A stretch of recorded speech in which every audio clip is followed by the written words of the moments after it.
How are you? Good, how are you? How's your WonderCon? Fantastic. my kindred nerd spirits. I love it. I mean, for me, before we get into Kung Fu and the music and your career, having been just elected first female governor of the television section of the Academy, can you talk about that a little bit and talk about women in, women in composing, especially for television? First of all, it's really an honor to be elected to any position. You're just like, oh wow, it's like a position where I feel like I can hopefully represent the music branch, all of the members of the music branch, and I don't know. I mean, I'm still kind of getting my bearings, but it's I think it's a really important role, or maybe role model or something, just to have like a different voice in there as well. And the Academy at large is really all about that. They're all about that. There's many dimensions. I mean, it's funny because I'm the first female governor of the music branch, but there's a bunch of female governors on the other branches. So I think it kind of maybe speaks a little bit, very much, maybe a lot, to our brand, or to our film music industry at large. Right. But I think it's not because we're not out there. It's not because females aren't out there. It's just that there isn't as many of us. It takes time in this career to kind of just get there. But I'm excited. I think there's some things I can do. I think there's some change that I can help bring. And I'm just, and I encourage. I go, all my friends, like, hey, if you have questions, like, ask me. I'll try and find answers about our academy, because I think it's important. So being a female composer, is there advice that you have for other young women who are interested in pursuing a career like this in the future? Yeah. I mean, I would say it's probably the same advice that I would give to like pretty much anybody, which is like just do it. Just like do it. Get here. I say get here in LA, but you really can be anywhere now, I guess, to do it. I'd actually my advice to would also be, maybe like not try and not focus on the fact that, oh, you're a woman, or that you're this race or whatever. Like, just try and not focus on that, because it's really not about that. It is about the music. Like, you need to do good work. So if you're not getting opportunities, it's usually because we're all trying to season as composers and artists. But I would say just do it. Don't be afraid of it, and don't be just because you're not seeing as many people who look like you out here doing it. We're here, and it's just like anything, just do it. Nike it. Just do it. A show like Kung Fu becomes so identified with its music because it does a lot of heavy lifting. It moves, it helps narratively tell the story. How do you balance writing underscore that doesn't overpower what's happening on screen versus a main theme, which does have to be kind of front and center? I mean, I probably overwrite. I'm probably guilty of it. There's so many things I want to say.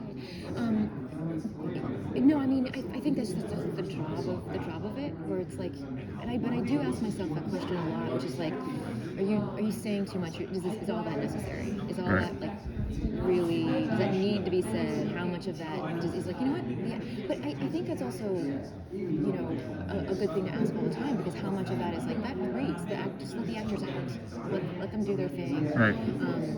But yeah, I think in a show like Kung Fu, I think you're right. I think there really is a lot of push to have a lot of music. Because I feel like the show kind of lends itself to that. Not because it needs it per se, but right. because it it's just, the genre of it also. It is, and I think it's just the style of it in a way. But it's but I think because of that, it becomes really exciting, because there's a lot of inspiration given for me. I mean, like to me, it's like, oh wow, I'm just kind of inspired by all the different, they hit the emotion, they hit the action, they hit the comedy, it's like the heartfelt, and there's these universal stories, and there's also very specific, cultural specific stories, like all that kind of stuff. So I like it, but I do probably overwrite. The fans like it, maybe. I like it. Yeah, that's what matters at the end of the day. Exactly. It gets approved. How about that? Yeah. That's all. That's all. Do you get notes from the studio or from the producers or the show? Who's giving your notes? Who's third party editing you and your work? Well, they're the showrunners, Christina M. Kim and Bob Behrens, and they're the co-showrunners and producers and creators. Christina's the creator, and so the notes come from them. If there's any notes from network or studio, that kind of gets said to me beforehand, like, hey, they're just worrying about this, or they want to make sure this or that or something. But But yeah, I mean, I think of it more as a collaborative process. I don't think of it as like, oh, they're, you know, they're not micromanagers. What I love most about working with them is that they trust, and they're really open to my ideas and what I want to do. But yeah, the notes are usually things like, hey, push the emotion more, or like we really want it, like really make us cry. Right. Or they'll tell me really helpful things like, hey, this character is going to have this arc, so if you could like lay pipe now, that would be really good. Those are just sort of useful things to know. Right. You know. So I imagine you've had times where you've hit kind of a creative writer's block, if you will. What are kind of your tips and techniques to get through that?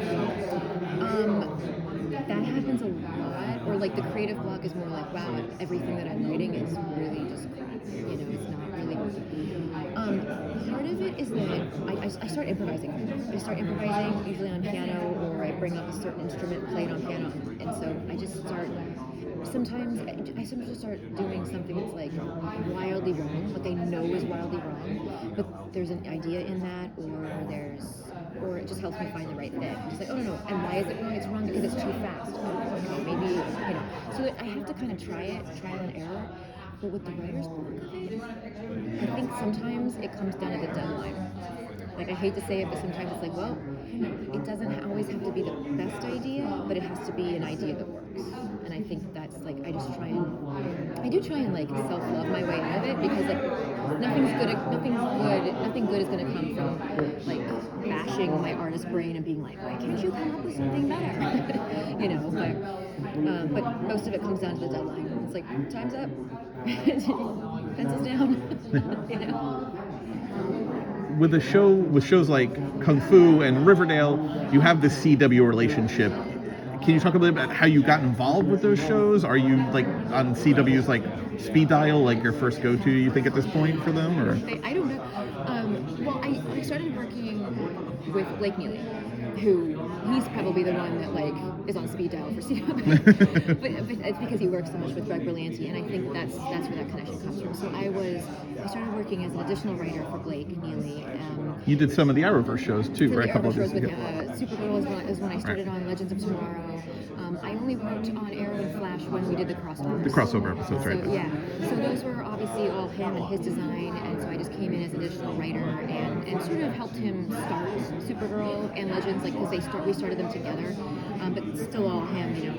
And from there, it just kind of we started working together on Riverdale. After that, we started that one together, and another show called Blind Spot on NBC, but still a Warner Brothers studio production.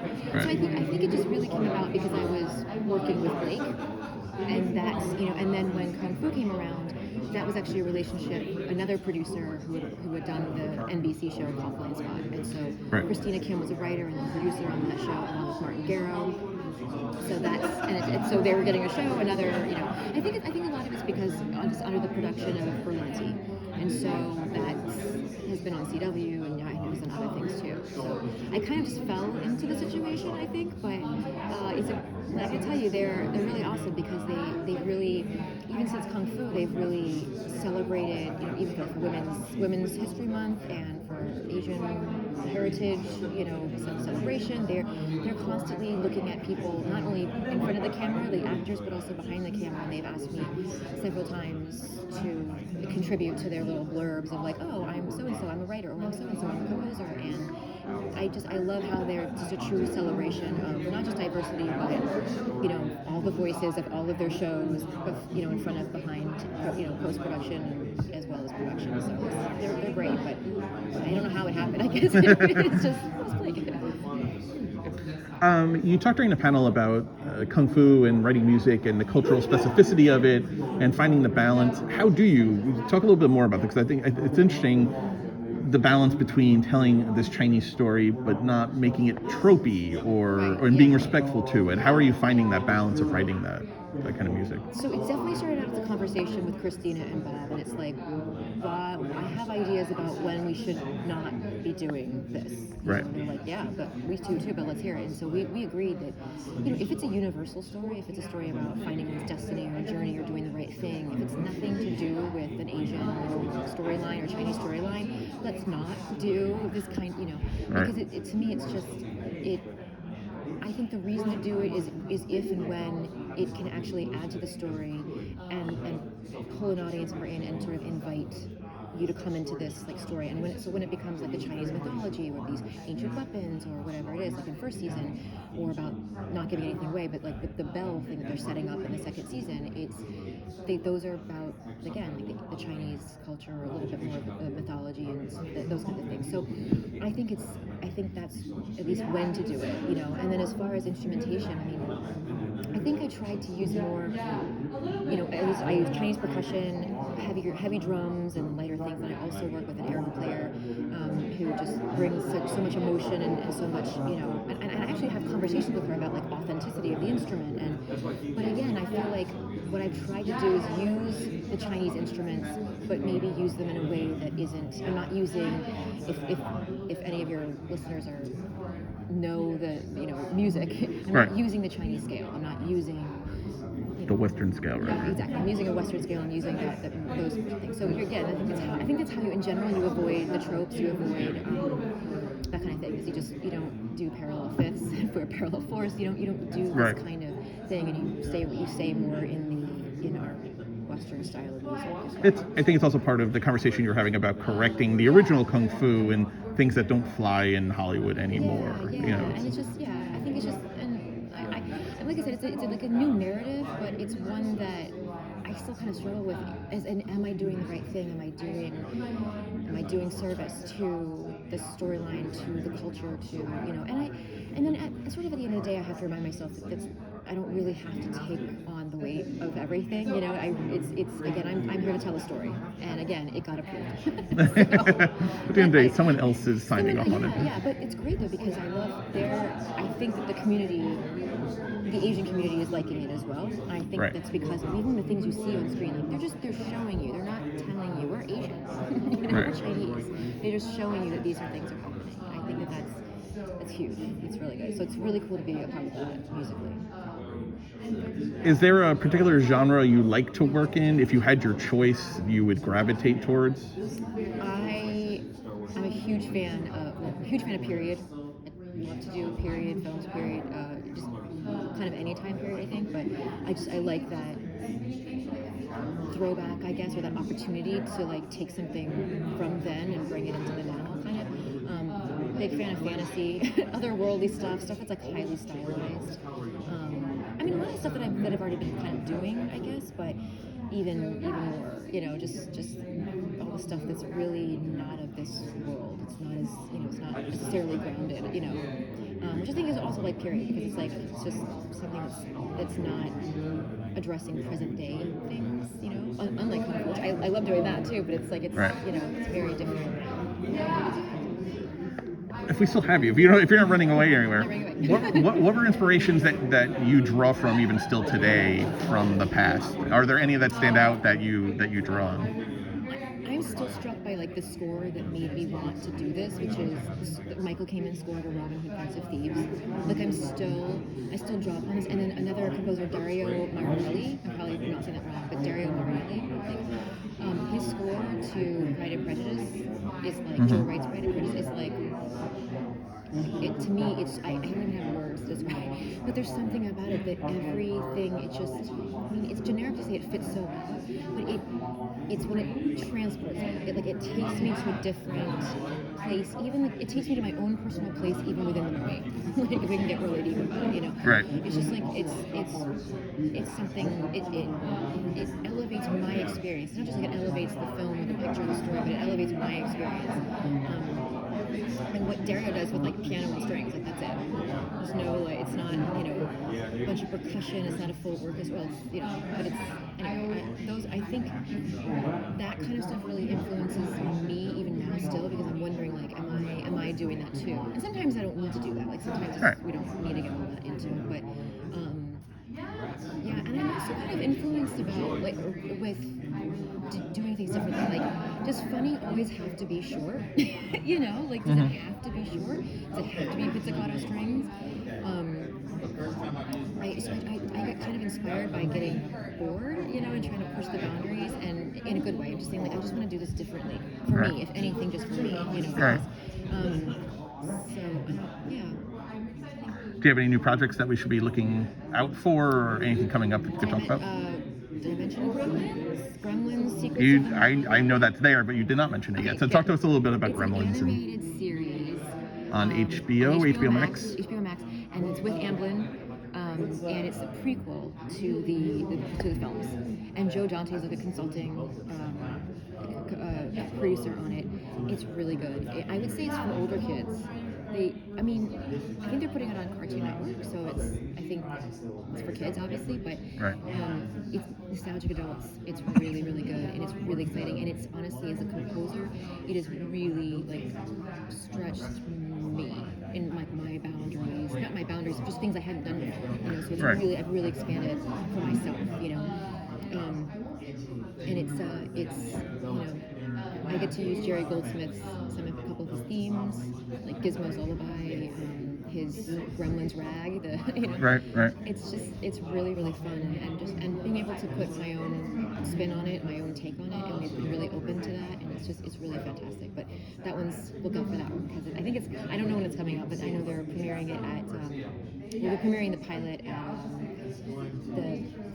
the animated film festival in France. Oh, okay.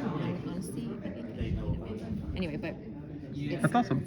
It's good. That's very exciting. And then I have a movie coming out. I don't know when though, but it's based on a Catherine Center book called Happiness for Beginners. So, Very nice. lots of different things. That's Very awesome. ready for You never get bored. Never bored. No. Sherri, thank you so much. Thank you so Thank you. much. Really